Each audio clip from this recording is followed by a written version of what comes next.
Praise the Lord. ప్రియులరా, ఈ యొక్క ఉదయకాల సమయంలో దీని వాక్యాన్ని చదువుకుందాం. కీర్తనల గ్రంథము 84వ అధ్యాయం 4వ వచనం. నీ మందిరమునందు నివసించువారు ధన్యులు, వారు నిత్యము నిన్ను స్తుతించెదరు. Psalms 84 and verse 4. Blessed are they that dwell in thy house, they will be still praising thee. యేసు ప్రభువారి అతి శ్రేష్టమైన నామంలో పిల్లరా మీ అందరికీ శుభములు తెలియజేస్తున్నాను. మరొక నూతన ఉదయకాల సమయాన్ని మనం చూస్తున్నాం. ఇది దేవుని యొక్క కృప.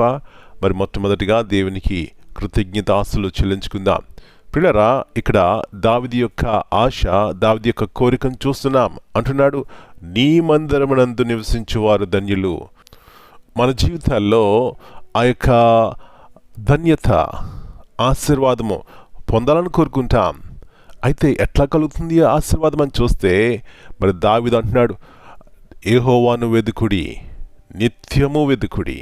ఉదయకాలంలో లేచిన తర్వాత ప్రథమ స్థానము ఎవరికి ఇస్తున్నారండి? మీరు ఎవరికి ఇచ్చినట్లయితే ఆ ధన్యత పొందుకుంటాం అని చూసినప్పుడు దావీదు అంటున్నాడు, నీ మందిరం నందు నివసించేవారు ధన్యులు. తర్వాత వచనంలో నీ వలన బలమునందు మనుషులు ధన్యులు అంటున్నాడు. అబ్బా, దావీదు యొక్క ఆశ దేవుని సందు వెతకాలి, దేవుని ప్రేమించాలి, దేవుని మీద ఆధారపడాలి. అలాంటి గొప్ప మహారాజే ఆ విధంగా ఉన్నప్పుడు మన జీవితాలు దేవుని ఎలా వెతకాలండి? దావీదుకున్న ఆశ నీకు నాకు ఉన్నట్లయితే ఈ గొప్ప ధన్యకరమైనటువంటి జీవితాన్ని మనం కూడా మన జీవితాల్లో కలిగి ఉంటాం. ఏమిటి ధన్యకరమైన జీవితం అంటే, నా దేవుడు నాతో ఉన్నాడు. ఎట్లాంటి స్థితి నాకు వచ్చినా మా కుటుంబంలో వచ్చినా నా దేవుడు నన్ను కాపాడుతారు, బలపరుస్తారు, ఘనపరుస్తారు. ఆయన మహిమ కొరకు నేను జీవిస్తాను. పిల్లరా, ఇలాంటి ఆశ మనకున్నప్పుడు అబ్బా, మన జీవితాల్లో గొప్ప సమాధానంతో కూడినటువంటి జీవితాన్ని కలిగి ఉంటాం. రెండవదిగా, దేవుని యొక్క సన్నిధిని మనం చూస్తాం. మనం చేసే ప్రతి పనిలో, మాట్లాడే ప్రతి మాటలో, వెళ్ళే ప్రతి స్థలంలో దేవుడు మన జీవితంలో జయమిస్తారండి. అలాంటి జీవితం కావాలని కోరుకున్నట్లయితే దేవుని ప్రేమించండి, దేవుని మందిరం ప్రేమించండి, దేవుని సన్నిధిని ప్రేమించండి, దేవునితో సహవాసం కలిగి ఉండండి. అలాంటి విశ్వాసము మన జీవితంలో ఎప్పుడైతే ఉంటుందో పిల్లరా, అప్పుడు గొప్ప సమాధానంతో కూడినటువంటి జీవితాన్ని అన్ని పరిస్థితుల్లో, అన్ని సమయాల్లో మనం కలిగి ఉంటాం. ఇలాంటి కృప దేవుడు మనందరికీ దయచేయనుగాక. ప్రార్థన చేసుకుందాం.